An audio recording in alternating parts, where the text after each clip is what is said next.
the way I, work myself up to high levels is I set myself short-term and long-term goals.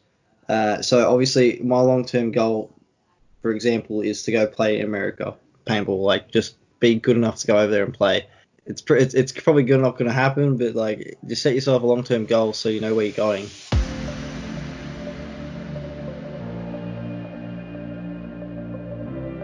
Hello everyone and welcome to another episode of Down Under Paintball.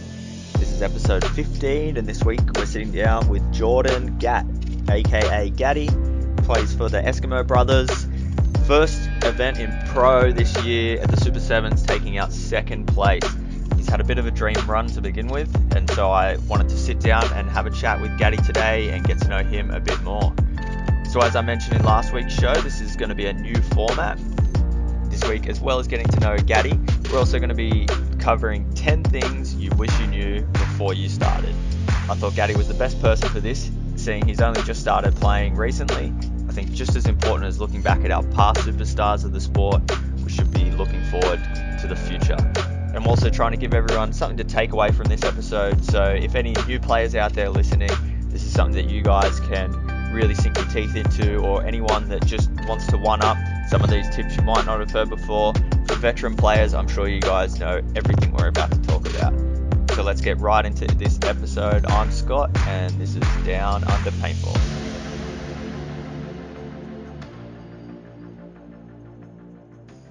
Sitting here this week with Jordan Gatt. Welcome to the show. Hey Scotty, how are you, mate? Yeah, good. How's everything going with the still in isolation slowly? Well, at the moment I'm eating ice cream because, freaking why not? And just playing around with the paintball guns and stuff like that. Like not much else you can really do here in Sydney, right? I guess at this point in time. So, just playing around with them, trying to keep the gun in the hands a bit, I guess. But yeah, cool. It's pretty boring, to be honest. Yeah, nothing beats out on the field shooting it. Yeah, that's right. I've been dreading it, like going back out there. I'm like, I want to go. Let's go. But it's so hard to. Yeah, well, it looks like every other state bar New South Wales at this stage is open. So yeah, it's very upsetting. Yeah, but I did see today some the Rush series at Coffs Harbour is still going ahead. So yeah, they've I think obviously got high hopes. Going. Yeah, nice. So it should be fun. Yeah, no, it'd be good to see some paintball finally happening. Yeah, I actually don't mind Rush. I've only played there once, and it's a really cool field. I really enjoyed Rush, like their paintball. What they've done is awesome. Yeah, I've never been there. I've played at one field at Coffs Harbour, but yeah, not that Rush. Yeah, I highly recommend it. It's just one of the I've only played there once, and it was so fun. Like the field, just the way it's laid out and stuff, like perfect grass, flat. Just you don't have to look where you're running. Sort of how action is at the moment, like the rocks and stuff like that. You don't have to. You can just look where you want to go, or friggin' like look at the other team on the other side. Yep. You don't have to like look where your feet are, just in case you roll an ankle. So it's actually really cool there. I guess you would have noticed that big difference stepping from the semi-pro field up onto the pro field this year. Yeah. Yeah. Especially the first round. Friggin' I hyper-extended my knee 3 times in like the first round because it was so muddy. Your foot gets stuck. Oh, yeah. Not fun. I think a lot of shoes got lost that event. Yeah, I think I've seen a clip of one of the Mungers. I think it was was it Shagger? No, Elmo's brother. What's his name? Shitters, yeah. His shoe got stuck. He played the whole point. It was so funny. Yeah. Oh, it's good. Well, where are you calling in from today? I'm at home at the moment. I obviously still live with the parents and stuff like that. In Sydney, New South Wales, obviously about 20 minutes away from action in Windsor. So yeah. Oh, you're in Windsor. We're pretty much neighbours. Yeah, I pretty much live like, where I work, 2 minutes up the road. Yeah, nice. Yeah, it's crazy. Good. I just heard that Ricky Bobby's moving to South Windsor, I think, and Ryan Jacker just bought a house in South Windsor. It looks like everyone's in Windsor now. Eh? Yeah, everyone from Paintball is moving to Windsor. It's awesome. Yeah, so if you want to, getting a good little paintball community here, it's cool. Yeah. The netball courts are pretty free. They got a mad little area down there. Bloody go do some grass training, stuff like that. Oh, nice. Yeah, you always got to do that away from houses. You look a bit Yeah. strange. Yeah, putting all the full gear on, like, what are these guys doing? Yeah. Yeah, well, I guess post-COVID, running around with masks on isn't such a eyesore as what it used to be. True, true. Yeah, I don't think many people would judge us anymore running around masks on it just randomly. Yeah. Yeah, so why don't you tell us a little bit about yourself and how you got into the sport? Okay. Yeah. So essentially, I came into paintball. My first ever time I played paintball, I was 16. For a football, because I played football for about 15 years. Um, so with football, we had like like an end of year fun thing. So we went and played paintball. We all turned 16, so we're all old enough to go. Went and played, and I loved it. Like straight off the bat, I was like, this is awesome. And that was at Camden. Oh Um, yeah. so yeah, that was my first time I played. I really highly recommend going to Camden. Like to anyone that wants to ask me about playing paintball, I always say go to Camden first because I really enjoyed playing there first, like first time ever. Um, so I, played there, really enjoyed it, had heaps of fun, and then I started watching a lot of videos of like people over in the States playing. I was like, this looks so cool, I want to do it. It wasn't until I was about 17. The first round was in 2000. I played 2018 round four, so Masters. That was my first ever event in amateurs with the boys, where we came first, and that was like, 2016 I didn't do anything, and then all of a sudden 2018 I was playing round four, and before that I was like going helping the Eskimos pit. I don't know, it's a really cool atmosphere like going there and playing, but that's how I started. Like I just got really enjoyed going out there playing bush ball once, and then I was like, this looks so fun, I'm gonna do it. Yeah, nice. So were you coming to training regularly? Is that how you sort of got into touch with the Eskimo boys? Yeah, so essentially I was like looking at the videos online and stuff like that. And I didn't know how to do it here.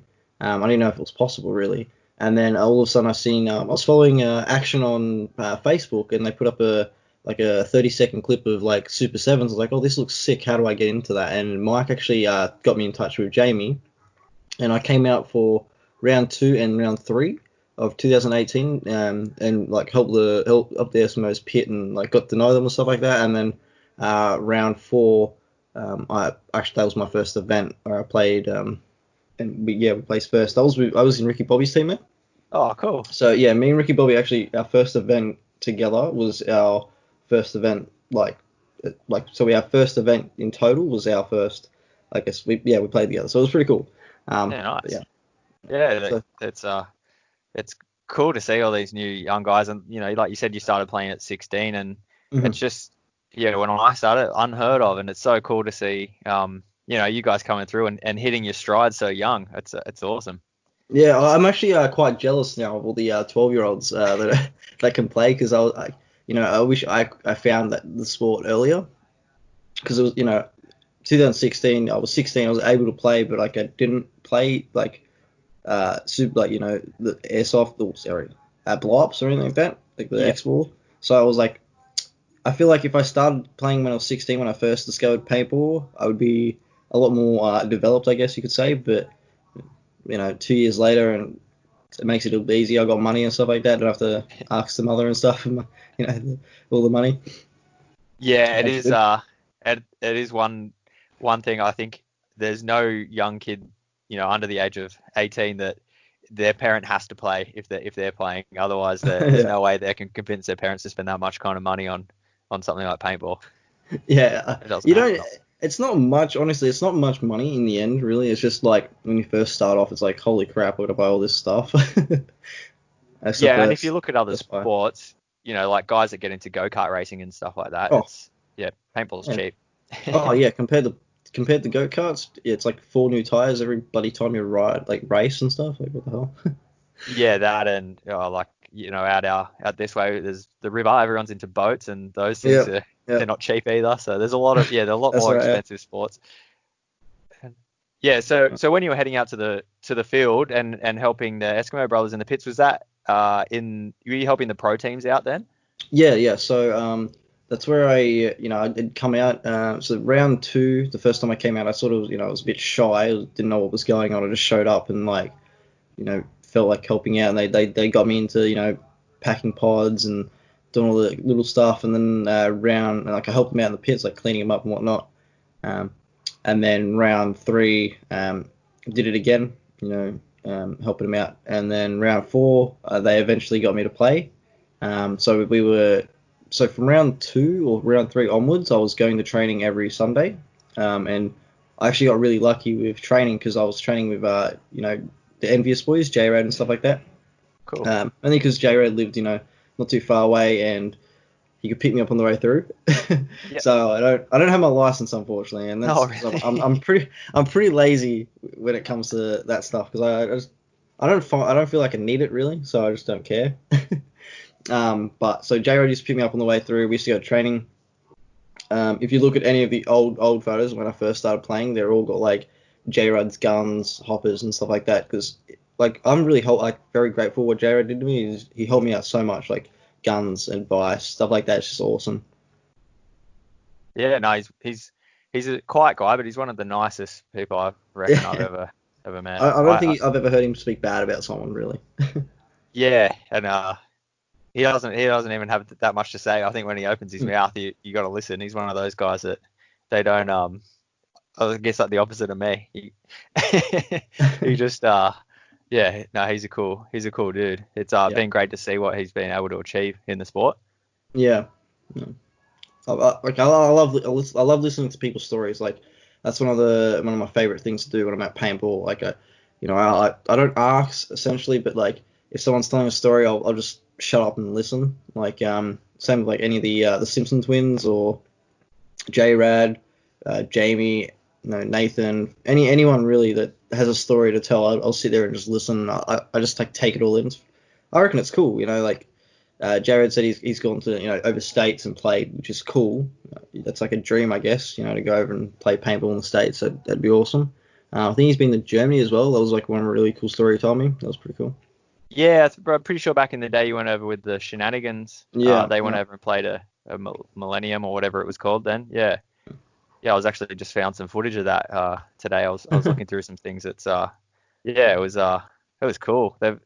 He's done some cool things, and same with the Simpsons twins. They're going to run out of fingers to put rings on soon. Yeah, they got the Infinity Gauntlet of paintball, I guess at this point in time. 6 rings, I think it is. Pretty crazy. Yeah, no, it's they've all had good careers. So you won your first event in the amateur division. Did you hang around in 2019? Yeah. So 2018 round 4 played amateurs first event with Ricky Bobby was in the team. Buster, BB. So I was pretty cool, pretty good team. And I stayed in amateurs, and essentially, so the way Eskimos worked in 2019, anyway, the amateur teams, we had, I think there was 3 or 4 teams. There was a Dubbo team, so the whole team was based in Dubbo. There was a Tamworth team, obviously Tamworth, and then there was like just the other 2 throw together teams sort of thing.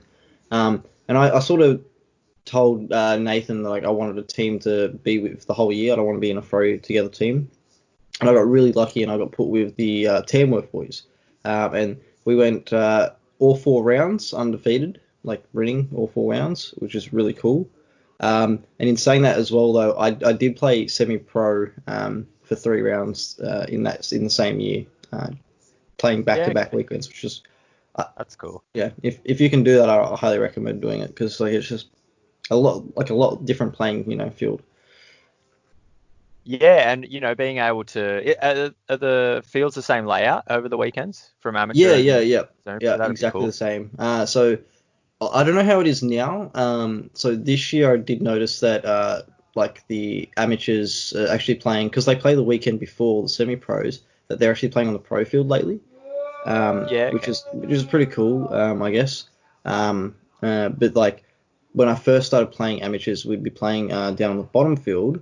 So essentially, it'd just be like playing the same layout, exactly the same lanes, 2 weeks, back to back. So that was really good, really helpful. But yeah. Yeah, well, I guess playing your amateur up on the top field, you'd be good for finals then if you're in the semi-pro division. That's right. Yeah. Yeah, so that's cool. I didn't realize that you could you could do the amateur and semi-pro. That's mad to be able to play back-to-back events. That's a dream. It was really hard on the body, but it was good practice, I guess. Pro now, 3 days from 2 to 1. Yeah, and so how did you go with the semi-pro team, the Eskimos? Was that the same like a lineup at each event? No, sorry. What was we were called the Mexican Eskimos, and that was because they were based down the bottom of the Australian place. Is it Victoria? I think they're from Victoria. I'm not too sure. Yeah, I don't even know the backstory of the team, to be honest. I just played with them. But yeah, so I played with Mexican Eskimos. That was with like Khan, Jackson Chandler, and Derek Kotek and stuff like that, which is awesome. He's playing pro now for Syndicate. Yeah, so that's cool. Yeah. And obviously semi-pro last year was I feel like a lot harder than it is this year. No offense to anyone that's playing semi-pro, just because if you look at it this way, it's just there's a lot of semi-pro like players that are playing pro right now. So I feel like maybe it's got a little bit easier, but I feel like it's gonna set the tone, I guess. I'm not too sure. I'm not playing semi-pro, so I can't really say much there. But yeah, I just think it's cool. Like I came up, from semi-pro in 1 year. I only played 3 rounds semi-pro, and we came. The first round we played, it was a throw together team essentially, and we didn't really do pretty well. I think we came like 6th or something like that. The second time we played, which was round 3, we placed 3rd. And then, obviously, Masters last year, we came first, beating, Rebel. No, yeah. No. Who did we beat? I don't even know. Was it the Rebels or was it, I just can't remember off the top of my head. Yeah. The New Zealand team. Oh, no. Yeah. I'm bad with names. Immortal Knights. No. It was, who's playing pro right now? Rebels? You're Rebels, yeah. Yeah, so it was Rebels, yeah. The 6th unit or the Rebels? It was one of those.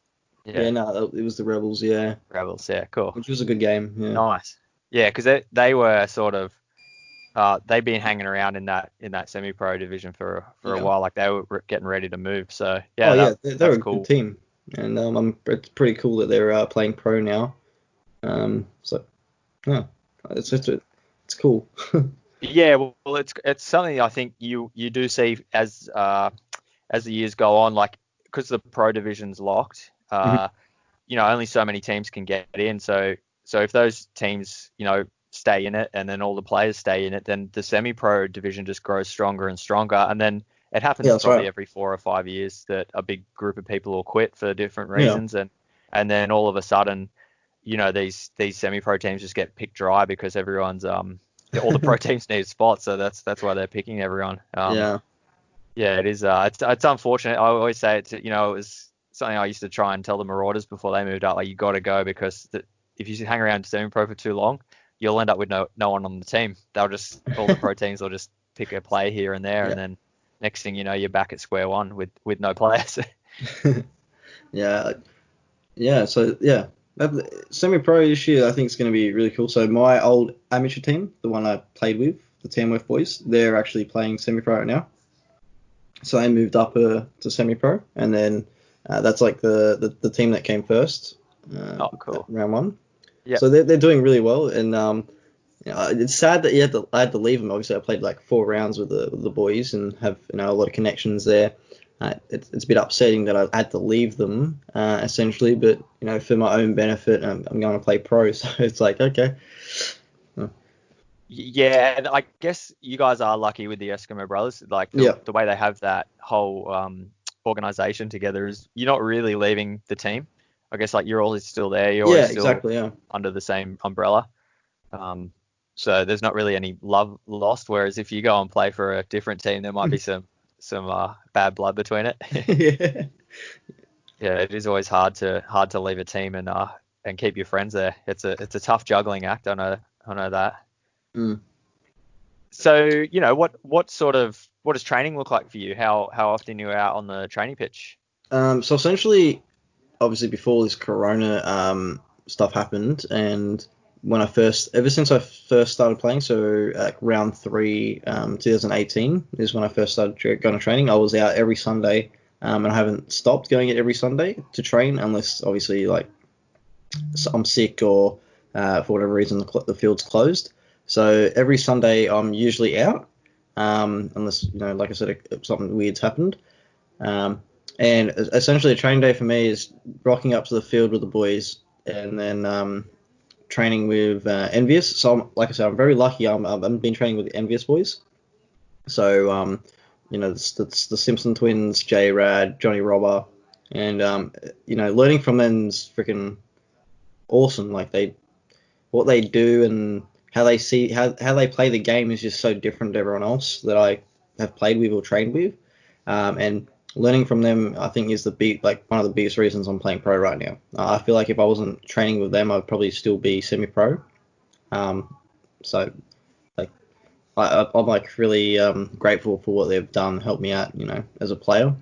So that's what cool. My training day is. I just rock up, train with them, and then whatever they're doing. So sometimes we do drills, sometimes it's just points against SWAT and stuff like that. Yeah, it's cool to see. Like, I know the MBS guys always did struggle because a lot of their players were from Queensland. So when they came out to practice, like they never had a full squad. So, and I guess you probably fall into that. A lot of your guys aren't out at action every weekend. Yeah, So this year was supposed to be a lot better with our team anyway. It's more of a Sydney-based team, I guess you could say. Like we got Plucker, Aaron McCauley, myself. The only people that aren't here in Sydney that can come train with us, I believe, is Nick Walton, Matty Ianforce, and Tim Montressa. Yeah. Oh, and Brendan Asker. Yeah, so I mean, it's a bit hard. They live somewhere else, but everyone else we do. I think we had enough as a full team to go train, so it was really good. Yeah, it was a bit hard, a bit of an ask to get Tim Montressa to swing down to Sydney for practice. But I guess you can always pay for his flights, maybe. Yeah, I don't think that guy needs much practice though. That's right. He just shows up and he owns. I think he's been playing paintball probably longer than I've been alive. Longer than you've been alive. Yeah, we actually we always talk about this when we're at the Eskimo house I don't know if you know this, but we've got the Eskimos have like this big house, right? So where the two pro teams stay. Yeah, so the two pro teams stay there, and sometimes amateurs and whoever wants to stay there, I guess. It's like a big sleeping party, I guess. And essentially, there's like a back room where all the Americans stay. So at one point we had Chad George, Tim Montressa, Ryan Bird Smith, and Sam Monville. All in the one place, and we're all just talking shit about how they've been playing paintball longer than I've been alive. And I just sit there and take it, and I just enjoy it because, like I said, I love hearing stories, and they just tell us stories about it all the time. It's awesome. It's like one of the best atmospheres to be in, and I'm like, it's so cool. You'd have to come out one time just to see. Yeah, I've never made it out, but I've heard about these big cook-ups that they put on. Jamie says I've heard that Jamie spoils everyone. Yeah, good feed. Lots of pizza. Lots of pizza, and then Macca sometimes make his own little pasta, which is cool. Yeah, okay. Yeah. Nice. That doesn't sound like a little pasta to feed. No, it's like a big pot, obviously. Yeah. Yeah, it's really good. Everyone like knows that that's the day everyone shows up for that pasta. It's really good. All right, I'll have to get the inside word next time and try and get some of this Eskimo pasta. You might have to bring some out to you. It's pretty much all gone straight away. Yeah, nice. Because I've heard about it. It's like over the river. Yeah, they get like the same house, a massive house each time. Yeah, so they've got so the big house that I'm talking about. That one's actually only 2 minutes away from the field. Oh, nice. Yeah. So it's 2 minutes away. I think it's on Annan Grove Road. Yeah. Okay. And then the other houses that all the other people stay at. So essentially the main house that everyone talks about and whatnot is essentially that's the two pro teams. They stay there, and then anyone else that I'll stay there every now and then when I was playing amateur and stuff like that, just for a night because I can't be stuffed going home or whatever. Yeah. So everyone just crashes. If you want to crash, you just crash essentially. But essentially that's the two pro teams, and then they've got a couple of houses. They like it's like a unit sort of thing. It's like I think it's a 3 or 2 bedroom little place, and there's like 5 of them lined up, and that's over Cool. across the river, over the Yeah, new okay. beach and stuff, and that's about Yeah. 2 minutes away from, well, probably 5 minutes actually from where I live. Yeah. Yeah. Yeah, no, it's cool. It's so you've gone to the pro team, so you've got a bed in the pro house now. That's cool. I don't know about that. I had to. I enjoyed it. Like Macca said when he was on the show last that he was, the night I was like, because it was all muddy and stuff like that. I had to clean all the boys' guns, and I just accepted it. I sat down and started cleaning everyone's guns. Everyone just walks out, hands me another one. That was like my job because I was the new guy to the team. I was just cleaning and stuff. I enjoyed Well, it. that would have been pretty cool because you guys, Yep. does Eskimo have a gun sponsor? Are you guys all shooting one type of gun? Nope. That's the best thing about Eskimos. You can do whatever you want. You can wear whatever you want, use whatever you want. Yeah. Obviously, like, there is connections, so you can get discounts or whatever, but it's not like a sponsor. You're not going to get ridiculous discounts. You might get like 10%. Yeah. It's better than nothing, but Exactly, better than nothing. Yeah. it's just cool because getting I guess like on SWAT they're like you just learn how to tech one gun and that's all you had Yeah. to do. Whereas like if you were pulling guns apart you'd be learning so much just how all different guns are put together. There's lots to learn about that. Yeah, I think that's really cool, and I enjoyed it. That's the main reason I enjoyed it, was because the only gun like brand that wasn't on the table that I had to clean that night was a MacDev. Actually, there might have even been a MacDev. I'm not too sure. I don't know if Jamie was using his, but I had every single gun, like Eclipse guns, dye guns. I think there was someone was using a Bob Long gun, and I didn't know how to do that. I had to like try to figure that shit out. Yeah. So, like, just it was really cool. Like you said, I don't know. It's a different type of. It's like a family, I guess you could say, and I'm the new kid. Has to clean everyone's stuff. Yeah. No, it's cool. I really this I sort of was out of the sport a little bit when like the big boom of the Eskimo brothers happened. Like they were just sort of it was the beginnings when I was in playing. So I missed it all, and it's just so cool to see what's happened. Like I say it all the time, but I've never seen it in the sport before, and everyone's just so. You guys are like a new just like a really positive thing for the whole sport. Like everyone's just happy, everyone's getting along, and like always smiles. You guys know everyone. It's such a cool thing. No egos or anything on the team. It's awesome. Yeah, it's good. It's really good. Like both teams are so situated right now. I was really hoping we could play round 2 because obviously Eskimo versus Eskimo in the finals at round 1, that was awesome. We beat them 4-0 in the prelims, and then they freaking absolutely smashed us in the finals. But I mean, I don't know. I really enjoyed it. Like I said, all the people in Eskimo, like the pro team, the proper pro team, the Eskimo Brothers team, they all helped me out. Everyone on that team has done something for me or given me advice or something like that. So playing against them was really, really cool. And Chad George is one of like my mentor. Like I look at him and I like, yeah, that's who I want to be. Something like really, really good. And playing against him was so good, just to be able to play against the mentor, the person you look to be and stuff like that was it's unbelievable. Yeah, no, No words to describe it. and that's it. We're in a really lucky position that the rules still let us bring in US pros, and that I know in some countries they don't allow it. So just being able to mingle with them, and like you said, it's just you level up so quick. They just know so much. They get to play so much more paintball than we could ever do. Even if we were traveling around the country and playing like every event, there's just so much more paintball happening in America, and it's such a higher level.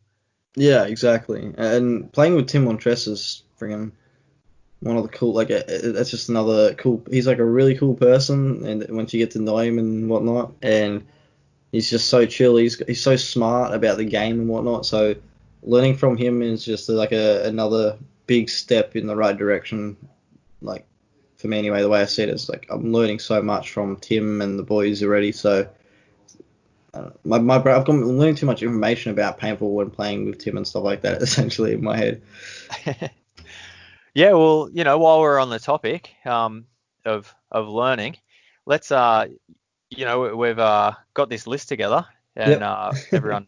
everyone listening should know, but we're going to be running through some new player tips, some things that we would have liked to know before we started. So I know I put the question to you a few weeks ago, and you've hit me back with this list, Gatty, and it's you've put some thought into it, and you've bowled me over. So I thought we were going to struggle to put together a couple of tips, but we've settled on 10, and we've got 10 tips each.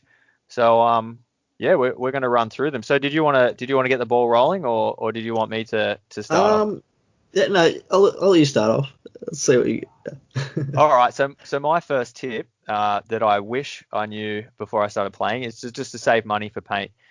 So I spent quite a lot of money on gear in the early days, trying to chase that perfect gun or just I thought spending money on gear was going to make me a better player, but really spending money on paint and staying on the field probably would have been a little bit better for me.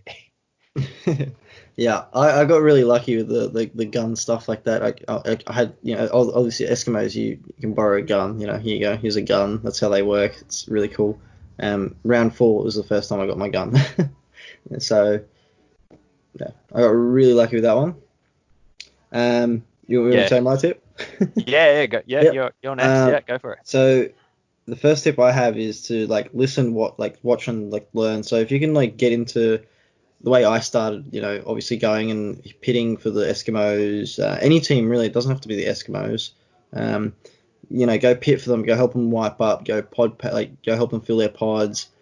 Anything to do with helping the team out, you'll learn a lot more inside the pit than outside watching it or off the webcast, because it's just a different, what's the word for it? A different, I don't even know. What's the word?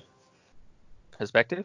Yeah, different perspective inside, watching and it all happening in front of you than it is watching on the sidelines and whatnot. And to add to that one is just, ask questions. And if you have anything to ask, just ask it. And I'm sure everyone's going to be fine to answer your question. So it's just, yeah. Yeah, and it's definitely something that I was just talking to a friend about a couple of years ago. I tried out CrossFit, and not putting it on any CrossFitters out there, but it was the worst experience I've ever had going to that gym, and no one wanted to talk to me. I got put in this group of these guys trying to lift weights, and they're all angry because we were having to change weights in between and stuff. And I had the worst time, and I never went back again. But that's something that I know with paintball is that, if you go to the field and you could walk up to anybody and say, "What's that gun?" and they'll walk you out on the field and let you shoot it. And I've never met a paintballer that's, not friendly towards a newcomer. So I agree 100% with that. Yeah, ask questions. You'll never get a bad answer. Or you might get some bad answers. Yeah. So my second tip is don't just focus on playing one position. So I see a lot of guys that come out there and say that they're I'm the snake player, and it's you don't want to see that. Just when you're out there, just try everywhere. But I always say what am I trying to say here? I always say it. Obviously, I'm you're like a jack of all trades is what you want to be, and a master of one. So if you are the snake player, that's fine. Be that, but you want to also know how to play everywhere else on the field. Yeah. The best way. So I've got the same. One of my tips is the exact same thing here. The way I look at it, right? So is if you play. So I play snake. You always see me playing snake on the webcast or wherever. I'm always in training, before training, or even on the game day. I might go play Doritos or something. And the only reason I do that is so you know how to play the field if you have to play Doritos. Someone says get injured or whatever, and then if you're playing that snake position and now you're playing on that Dorito side, you can see all the lanes that are gonna shoot you when you're playing snake. So then you sort of learn It helps you there as well, so it's pretty good. Yeah, no, that's it. It's in the early days, you don't want to be when you've been playing a few years, that's when you want to really learn your craft. But yeah, the early days, it's just play wherever you can, just play paintball, get out there and try everything. Yeah. My second tip, third tip. Yeah. You got to find your own style. I see a lot of new people coming through, and they just try to copy someone. Like for instance, like Ronnie D's on, because he's got a YouTube channel, stuff like that. It's cool, yeah. You copy them, but like don't copy them to exactly what they're doing. Don't like just try to snap shit like them. You got to find what's comfortable for you and your own style. The way I found my own style was watching hours and hours of videos of people playing Snake, them snap shooting and what they're doing, and that's how I adapted and found my own style that's comfortable to me. Yeah. Oh, sorry. Go on. No, that's it.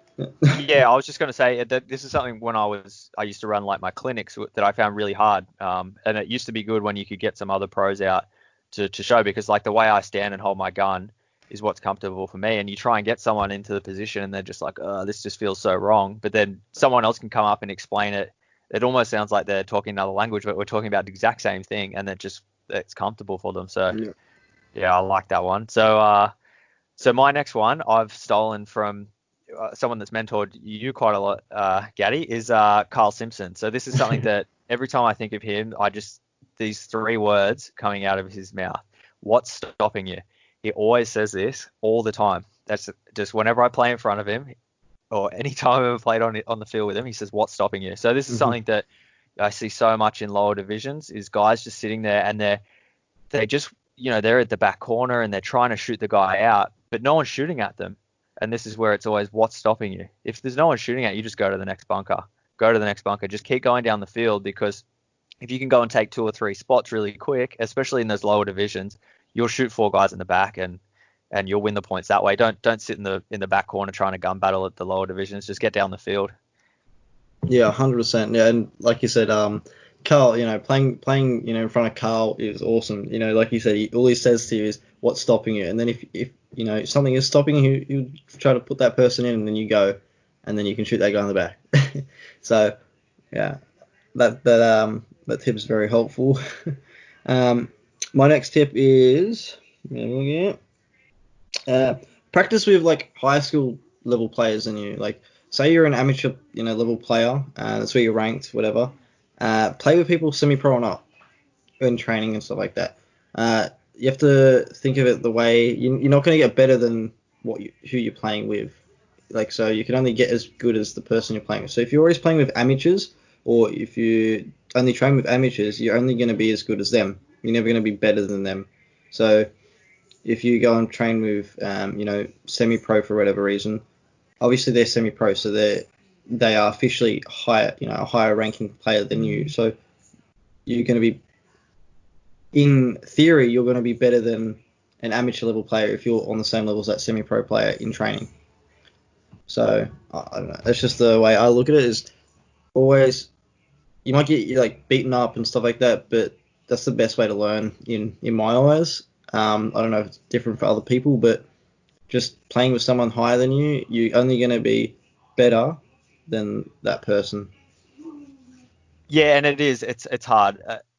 My number 4 tip was exactly the same as yours. It's just losing teachers lessons, and it's hard. There's a lot of ego out there in paintball, and it does suck sometimes to walk out there and not win a point all day. But I think that's where you got to look, inside yourself and think, why am I losing? How did this happen? But the other little thing I'll add on that one is that, unfortunately, if you want to get up through the ranks and get into the pro teams, with the semi-pro and the pro playing at the Super Sevens on the same day, unfortunately, a lot of pro players don't get down to the semi-pro games to watch. So I've said to a lot of guys that they ask me how do I get on a pro team, and I always say you got to do it at practice, and practice is where you'll get noticed. So get out there and train with those pros.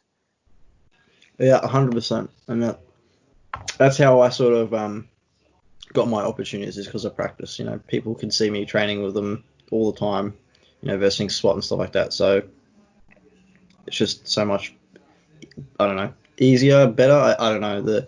In theory, it makes sense in my head, but everyone's different, really. Yeah, well, that's going back to your other ones, finding your own style. It's Exactly. what Yeah. works for one doesn't for others. Yeah. Yeah. What was your next tip there, Sky? My next one. So, whoa, you're right. Yep. So my next tip's it's one that's a little. This one might not fit for everyone, but it's something that this is something I wish I knew before I'd even started playing, because this one's intrinsic motivation. So for those that don't know about uh, intrinsic and extrinsic motivation, so there are things that you know that will drive you to play or to push yourself harder. So it's just really the whole reason why. Like, why do I come to practice? And you know, if you go to practice and you're playing paintball and your whole goal is to make money, well, that's not going to be a good motivator. And when that doesn't happen, then things go wrong, then you're going to get burnt out pretty quick. So I think if you're out there and you really want to have a crack at this, you just got to find something inside you that makes you want to push. Like, it has to be for reasons that are just bigger than things that are throwaway. So yeah, if it's for fame and glory, yeah, that might not happen here in paintball in Australia. But yeah, if it's to push your own self and you've got that internal drive, I think that's something that you have to get sorted quite early in your career. Yeah, I think to add to that one would be the way I, work myself up to high levels is I set myself short-term and long-term goals. So obviously my long-term goal, for example, is to go play in America paintball, like just be good enough to go over there and play.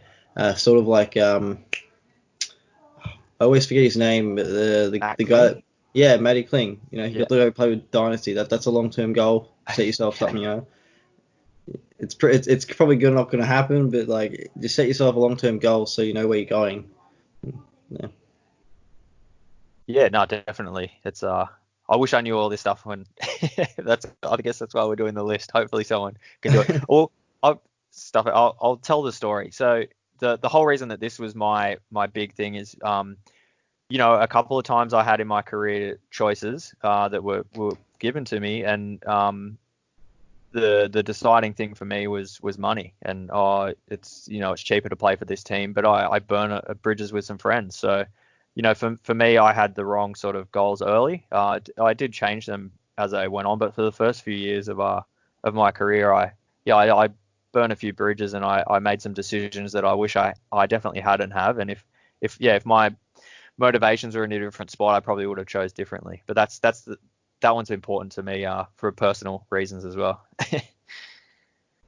Yeah. My next tip is sponsors and brands. Don't worry about any sponsors or brands. Use what you want, and use whatever you like. Use whatever gear you want. Use whatever gun you want. It doesn't matter, unless you really, I don't know. Unless you're on a team that's completely sponsored, which is not really going to happen in the lower divisions. It doesn't matter. Just play and use whatever you feel comfortable wearing. As a new player, whatever you can get your hands on. Like for instance, I was in amateurs. That if you look at any photos of me, I've got one brand of one of each brand. I'm wearing like a different colored different jersey brand than my pants or my goggles or my gun or my hopper. Everything is different. It's just a different brand. Whatever I could get my hands on, I used. Yeah, I like that. And yeah, on the topic of sponsors, like the amount of teams I've seen, just they jump through all these hoops and they're like kitted out completely in this brand, and they're just like die hard, whatever brand it could be. And then you get talking to them and you find out that they get like a 10% discount, and it's like, what? Like, they're like controlling all sorts of things. They've got to do social media posts, and it's like, you guys are really doing this for like to save a couple $100. It's like, man, just play, just get out there. Yeah, for such so little, it's not worth it in my opinion. And the best thing with that as well is because you're just wearing whatever you can or using whatever you can, you find something that you're comfortable with. So for me, I'm like I said, I wore HK, right? I used anthrax pants, dye jerseys, dye guns, and I just, got really comfortable using luxes and dyes. So that's why I own a dye M3 and a Lux X. I just, you find using whatever you can at the time. I reckon it gives you, I don't know, makes you feel like what you like the most. Gives you the option, I guess, of, if you like HK, then I'm gonna get HK next, or dye next because I'm comfortable wearing that, or that's really comfortable. So wearing whatever you can at the time gives you like I forget the word, but like it just Confidence? allowed, yeah. I don't know if it's confidence, but like you're comfortable wearing that, so you've worn it once and you know that's what works for you. So now you can go buy that again, or you buy the jersey to suit that or whatever when you have Yep. the money. No, that makes sense. It's yeah, and that's unfortunately these days. Well, like it's two double-edged sword. It's with the guns that a lot of like pretty much every gun out there, if it's reliable, we're all capped now at 15 or 12 and a half or 10 or whatever it is. Like doesn't really matter what gun you buy. It's as long as it can shoot the whatever cap it is. And it doesn't shoot a tank off one pod. Then it's more how it feels. So. Yeah, I think that's important. So my next tip actually bounces off that one a little bit. So I've got shoot what guns are around you. So and the reason for that is because it's easy for parts. And if you go to a field and everyone there's shooting dye, don't go and buy field one, because when it goes down, who's going to fix it? Like, unless you know exactly what you're doing, and I've seen this happen a lot at I mainly trained at Action, but guys bring these guns that you just like, they're a cool gun, and it's cool that they've shot them, but they've imported themselves from the States, and no one has parts, no one knows anything about it, and the gun goes down, and they spend like 90% of their training just there pulling the gun in pieces, watching. Well, I guess now you've got YouTube and stuff like that, but back when I was playing, you didn't have all that. So unfortunately, it does suck sometimes. You might have to shoot what everyone else is, but it does in the long run definitely save you, because to go up and borrow like O-rings off people, it's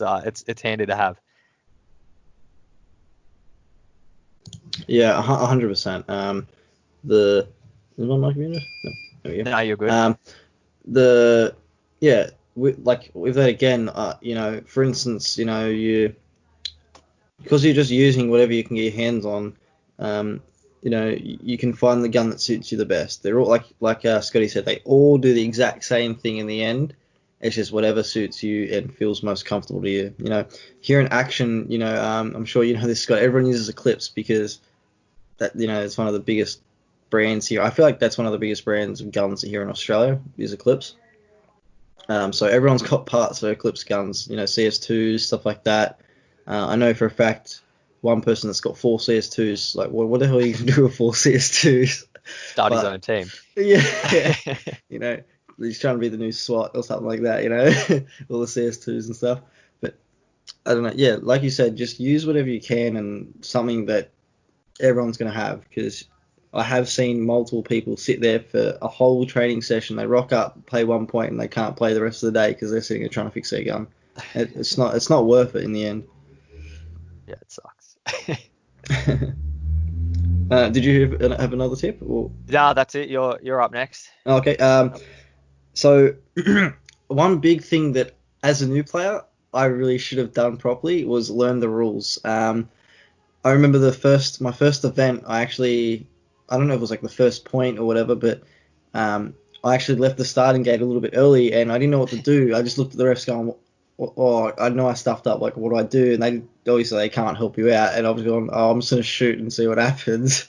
I got a penalty for the team. If I read the rules and I knew the rules, because I was at the starting gate, I could have just touched back and I would have been fine. I had enough time to do that, So learning the rules, if you don't know the rules, you could jeopardize your whole team by getting a penalty or something like that. It also, a good thing about learning the rules as well, you see a lot of good pro players will play on the no man's land of the rules. Like, they'll play right on the edge of the rules. They'll use it to their advantage,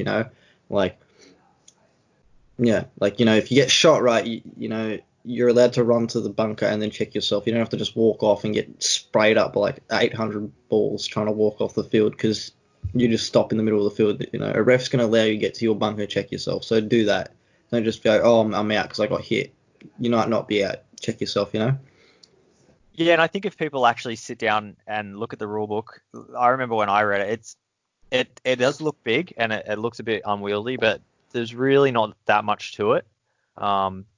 Like a lot of it's just repeated, or it can be like going into things that just really aren't relevant. So yeah, I think that's important, but also as well, keep an eye on the rules because they do change from time to time and season to season. They do, you know, it's the sport's probably like just over 40 years, and this style's only really, you know, this in the new millennium. So it's yeah, it's constantly changing. So always figure out what's going on before you play an event. And the same if you travel, they're the kind of rules that you want to ask as well, because different fields do play different rules.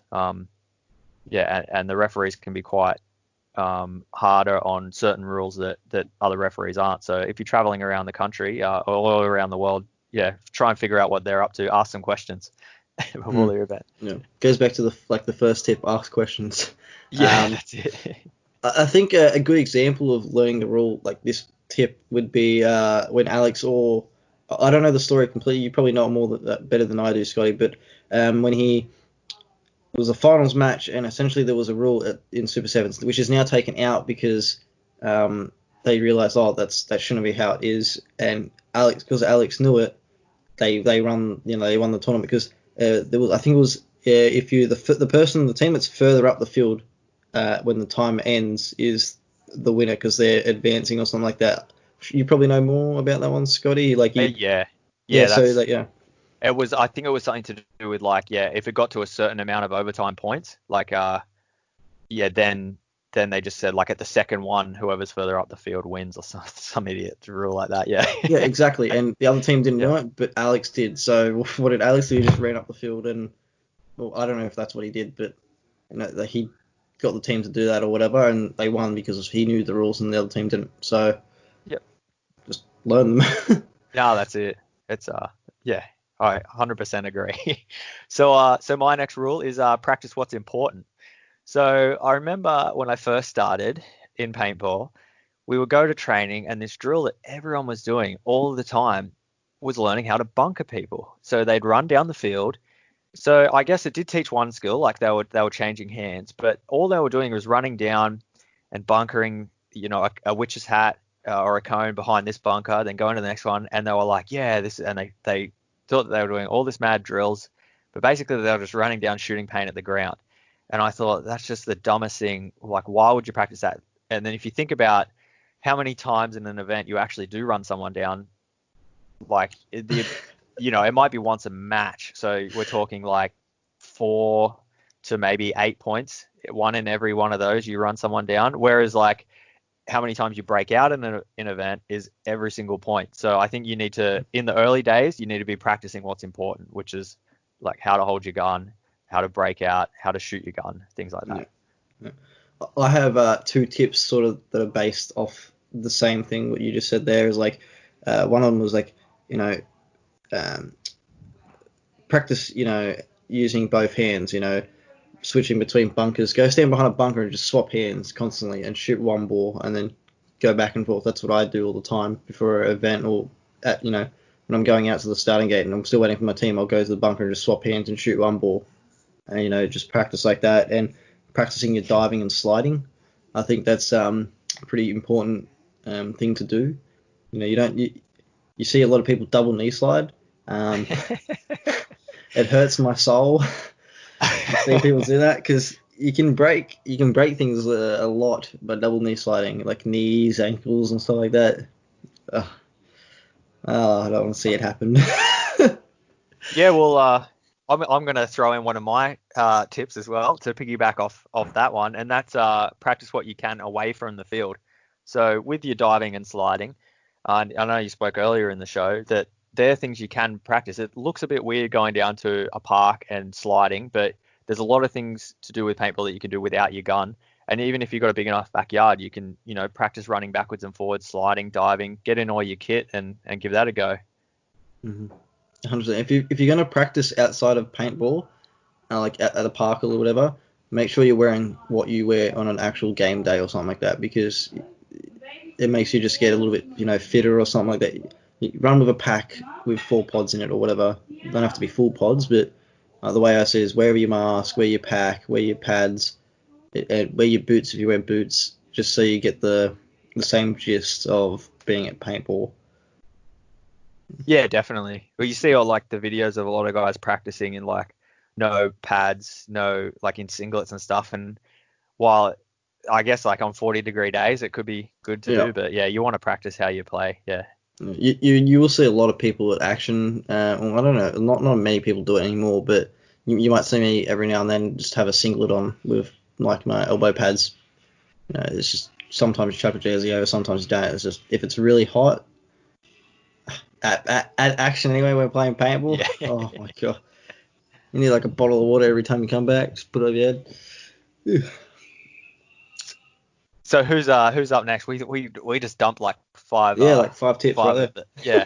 I'll jump in next. Yeah. So my next one's don't hate on different paintball styles. So I see guys like trying to put it on woods ballers sometimes, laughing at them, and the same. I've heard woods ball guys just hate on speed ballers, and like although I'm not saying you have to go out there and play all the different styles or love it, but if you have only ever played speedball, go in the woods, give it a crack, because you'll learn so much, and vice versa. The guys that play in the woods, if I've the best guys at woods ball I've seen can also do what they do on a airball field. So I think just trying to diversify yourself and get out and play as much different types of paintball. You're always going to take skills away, and you might find something new that you love. Yeah. Just to add to that one, like, obviously at Action they have a whole, they've got Super Sevens, and then they've also got Total War. I haven't played many Total Wars, but with the Eskimos, I'm actually starting to play almost every single Total War since last year. I think I've played every single one. And the most fun I've had is, crawling in the bush with Johnny Robber, because we're so little, just crawling through this long grass and popping up and killing fools. Like, what the hell? You wouldn't do that, and it was fun. We just chilled out, crawled through the bush, popped up, bang, you're dead, crawl. It was, I don't know.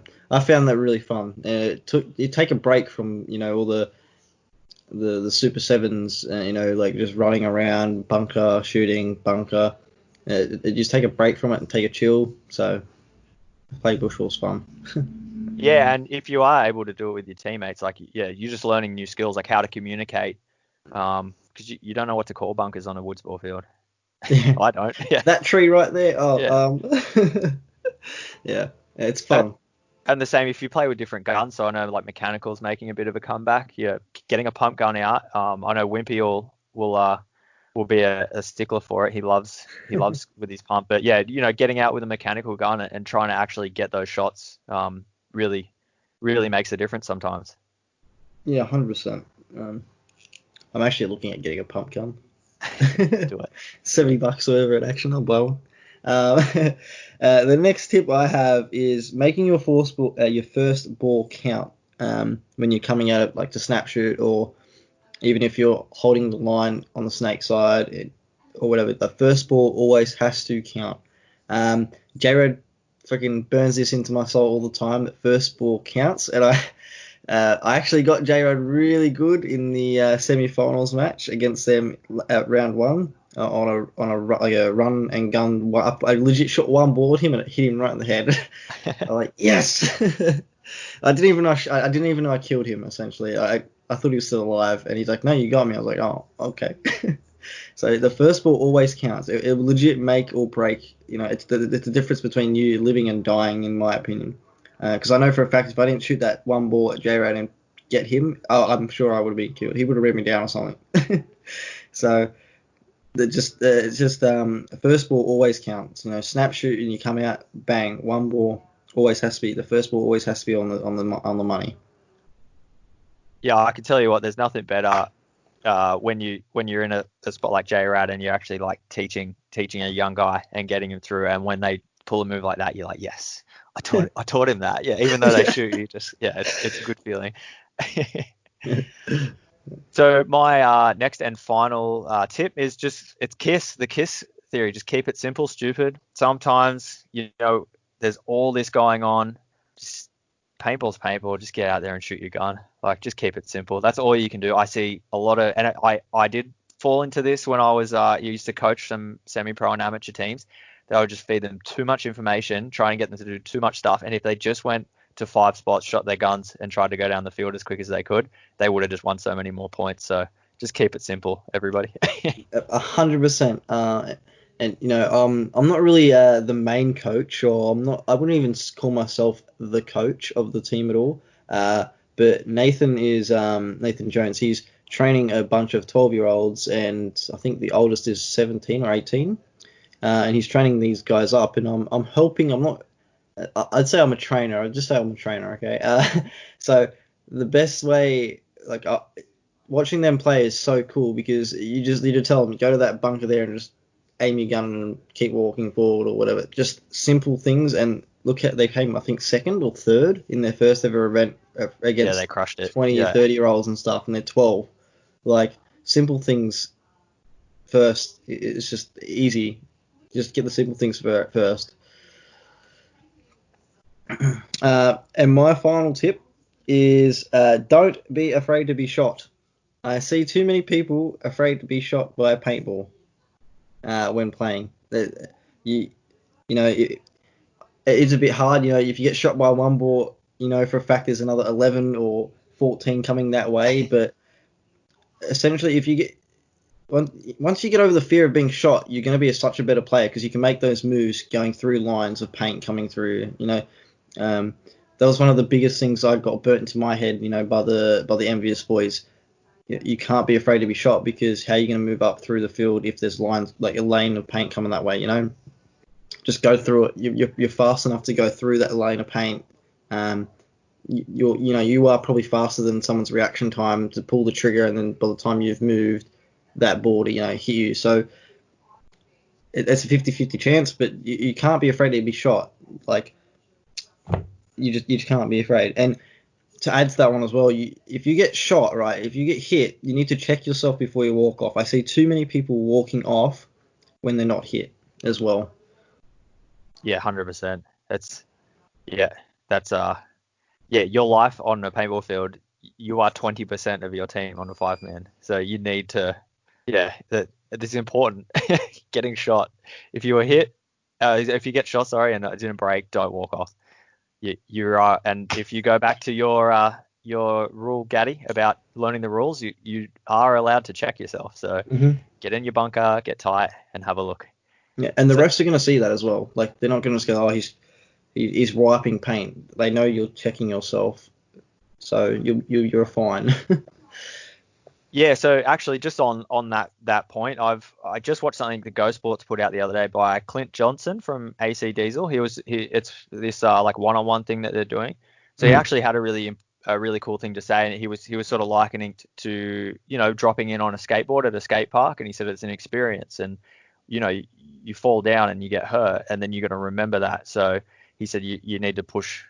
He then went a bit cocky and said, I'm not like that, and if you play against me, you're going to get hurt. But I sort of took from that yeah, you just need to push through that. Like, yeah, it's going to hurt, but no one would play paintball twice. Yeah. That's it. I feel like after a while, getting hit doesn't even hurt anymore. It's like getting pinched. It's like, oh, I'm hit. Never mind, I'm out. Yeah. Honestly, I don't feel any hits anymore. Like, the only hits I feel is when I get shot in the neck, and I was like, oh, that hurt. It's bare skin. Yeah, no, there's definitely some that still to this day you definitely feel them, but you can't be afraid of it. So we're starting to run low on time, Gatty. So I'll just quickly, do you want to do a shout out to, or any sponsors? Well, I haven't really got any sponsors. Obviously Eskimos have got so many affiliates, I guess you call them. They're not fully sponsored. I don't know. I'm not sure with those ones. But I just want to give a shout out to anyone that's helped me out. So obviously Jamie Angus, Nathan Jones, J-Rad, the Simpson twins, Ben and Carl, Johnny Robber, anyone that's Macca, anyone that's given me tips and helped me through my journey from amateur to the pro. And obviously, those tips they've given me have helped, because I'm here now, so I'm here to stay. So watch out. That's good. Good to see. So, yeah, is there anybody that you would like to recommend for the show? Someone that you think we could hear their story? I would like to recommend the Simpson twins.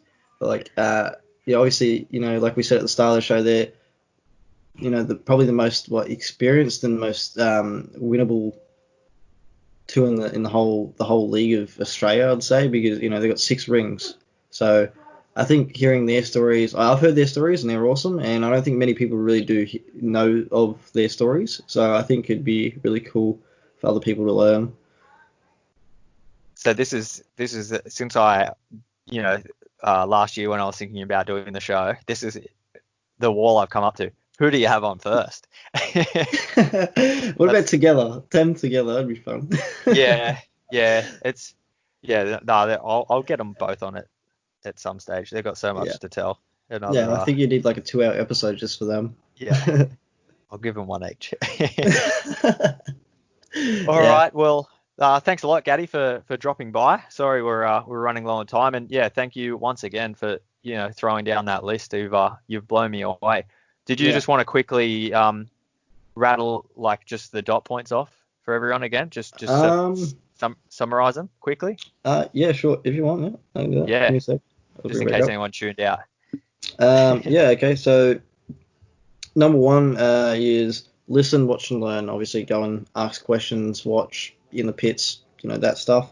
Find your own style and find a style that suits where you play on the field. So whatever position you're playing, snake, Doritos, back center, whatever.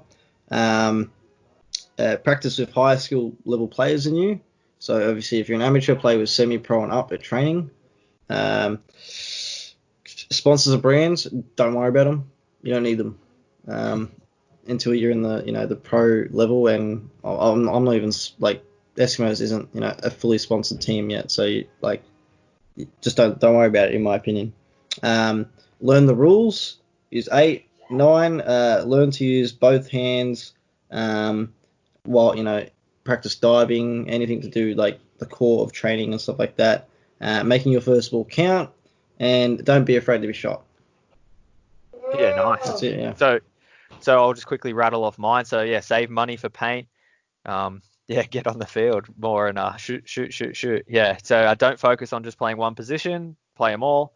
What's stopping you? Aggression wins points in the lower divisions. Train with the pros. Losing teaches lessons. And practice will get you noticed. I've combined that into one tip. So find some good motivation. Shoot the guns that are around you. Practice what's important. Don't hate on different styles of paintball. Practice what you can away from the field, and keep it simple, stupid. Awesome. Well, thanks a lot, Gatty. I think thank you. Yeah, this is a new format I'm trying on the show. Just trying to leave people with something more than just history. So thank you very much, Gatty, and hopefully we can see you out in the field soon. Yeah, hopefully soon. Cheers, mate. That is it for another episode of Down Under Paintball. So thank you once again to Gatty for sitting down, taking the time, as well as telling us his story, putting together that list of 10 things you wish you knew before you started playing.